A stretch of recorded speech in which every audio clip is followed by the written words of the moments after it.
हमारे देश में 80 करोड़ से अधिक ऐसे लोग हैं जो सरकार के द्वारा दी जाने वाली राशन पर डिपेंड करते हैं, जो जाकर के राशन की लाइन में खड़े होते हैं कि भैया राशन दे दो हमको, भाई हम तो गरीब आदमी, भैया भाई साहब हम गरीब आदमी, हमको राशन दो। ऐसे लोग हैं 80 करोड़ से अधिक। आप सोच रहे हो कितनी बड़ी संख्या है। दुनिया में यदि हमने काफ़ी सारे अधिक देशों की संख्या को यदि मिला भी दिया तब भी ये संख्या उन देशों से अधिक होगी। इतने अधिक संख्या में लोग ऐसे हैं हमारे देश के अंदर जो राशन की जाके लाइन में खड़े होते हैं राशन के लिए, फ्री 2 रुपये किलो वाले राशन के लिए। और ऐसे लोग, ये 80 करोड़ से अधिक लोग जब बच्चा पैदा करेंगे तो क्या लगता है आपको, ये इस देश के अंदर वैज्ञानिक बनाएंगे, साइंटिस्ट बनाएंगे, कबीर बनाएंगे या बुद्ध बनाएंगे? ये 80 करोड़ से अधिक लोग 80 करोड़ से डबल मजदूर, गरीब, बेवकूफ और अतार्किक व्यक्ति बना देंगे, जो इस समाज के अंदर और इस दुनिया के अंदर सिर्फ भीड़ भाड़ के अलावा और कुछ भी नहीं करेंगे। भाई इतना बड़ा अमाउंट है हमारे देश का। मैं उन 80 करोड़ से अधिक लोगों से पूछना चाहता हूं कि भाई यदि आपकी हैसियत इतनी सी नहीं है कि आप राशन खरीद के खा सकते हो, आप जा करके राशन के लाइन में सरकार से 2 रुपये किलो का राशन ले रहे हो और आप फिर भी इस चीज़ के लिए चिंतित हो कि मुझे बच्चा पैदा करना चाहिए, क्या थोड़ा सा भी आपके अंदर तर्क नहीं है? आप जरा एक बार अपने आप से सवाल पूछो कि यदि मैं 2 रुपये किलो वाला जाकर राशन ले रहा हूं सरकार से, तो मुझे क्या अधिकार है बच्चा पैदा करने का? भाई उस बच्चे को मैं क्या दे सकता हूं?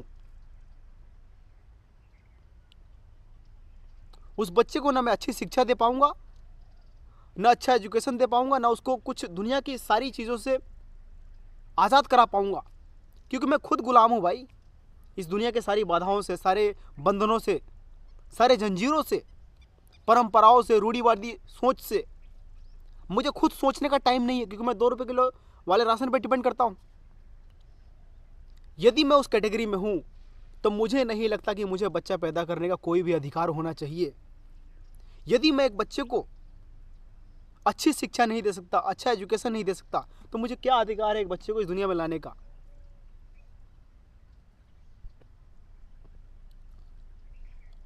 हमारे देश में लगभग 1% से भी कम लोग ऐसे हैं जिन्होंने 2022 के अंदर विदेशी यात्रा की थी।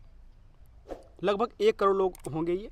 तो आप सोच करके देखो कि ये 150 करोड़ की आबादी में हमारे देश के अंदर सिर्फ 1 करोड़ लोग ऐसे हैं जो विदेश में जाकर के यात्रा करते हैं। और ये लगभग थोड़ा सा भी बढ़ने का अनुमान है, इसका लगभग 3 करोड़ के आसपास होने का अनुमान है इस वर्ष 2026 के अंदर। मान लो यदि हमारी संख्या अभी 150 करोड़ के आसपास है, 140 करोड़ से अधिक है, और उसमें से मात्र 3 करोड़ लोग ऐसे हैं जो दुनिया के किसी देश में जाकर के घूम करके, फिर करके और वहाँ के कल्चर को देख करके, समझ करके आते हैं, तो उनका माइंड और उनका तर्क क्षमता कितनी बढ़ जाएगी। तो वो सिर्फ 3 करोड़ लोग हैं भाई, और बाकी सब ऐसे लोग हैं जिन्होंने इस दुनिया में देखा ही नहीं क्या हो रहा है, इस दुनिया के बाहर के देशों में क्या हो रहा है, जो विकसित देश है वो किस तरीके से जीवन जी रहे हैं, वहाँ का कल्चर क्या है, वहाँ विज्ञान पे, साइंस पे, टेक्नोलॉजी पे किस तरीके से काम हो रहा है, वहाँ के बच्चे किस तरीके से पढ़ते हैं, किस तरीके से अपना जीवन यापन करते हैं, वहाँ के माता पिता, वहाँ के बुजुर्ग किस तरीके से अपना जीवन जीते हैं, हमको पता ही नहीं।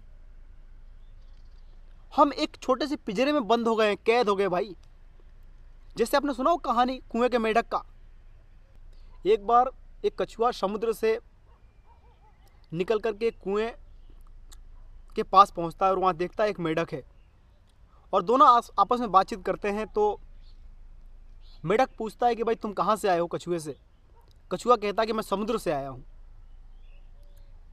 तो मेढक कहता है कि समुद्र क्या होता है? तो कछुआ कहता है कि समुद्र बड़ा होता है।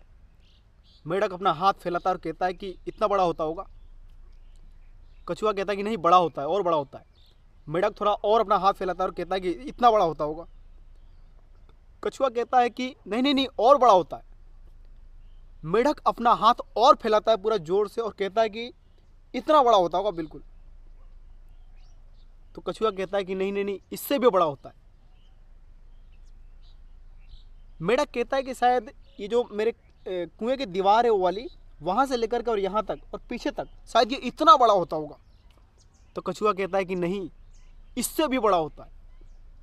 मेढक कहता है कि फिर तो तुम झूठ बोल रहे हो, बिल्कुल झूठ बोल रहे हो तुम, क्योंकि इससे बड़ी तो दुनिया कहीं है ही नहीं, यही सबसे बड़ी दुनिया है। तो हम भी उस कछुए की तरह हैं, क्योंकि वो कछुआ कहीं भी उस कुएं से बाहर निकला ही नहीं। उसको पता ही नहीं कि दुनिया कितनी बड़ी है, दुनिया कितना विस्तार है, इस दुनिया का कितना विस्तार है, इसमें कितना कल्चर है, कितनी संस्कृति है, कितना इतिहास छुपा है। हम उस मेढक की तरह बस उसी कुएं में तैर रहे हैं और हमको लगता है कि वो हमारा कुआं जो है वो बहुत बड़ा है, यही संसार है। हमको उस कुएं से बाहर निकलना होगा भाई। और जो व्यक्ति उस कुएं से बाहर नहीं निकला है किसी भी कारणवश, मजबूरीवश, चाहे कैसा भी, तो उसको अधिकार नहीं है एक बच्चा पैदा करने का। यदि एक व्यक्ति दुनिया में नहीं घूमा हुआ, यदि एक व्यक्ति दुनिया के अलग अलग कल्चर्स को नहीं जानता है, दुनिया के अलग अलग देशों में जाकर के नहीं घूम के आया, तो उसको क्या अधिकार एक बच्चा पैदा करने का भाई? उसको पता ही नहीं दुनिया में क्या हो रहा है। ना उसको पता है, ना उस बच्चे को पैदा करके उस बच्चे को कल्चर दिखा पाएगा, ना किसी दुनिया के किसी कंट्री में घुमा पाएगा। तो वो व्यक्ति एक एवरेज व्यक्ति है और साथ के साथ में वो एक एवरेज बच्चा पैदा कर देगा। तो इसीलिए आपको सोचने की और विचारने की जरूरत है इस चीज के ऊपर।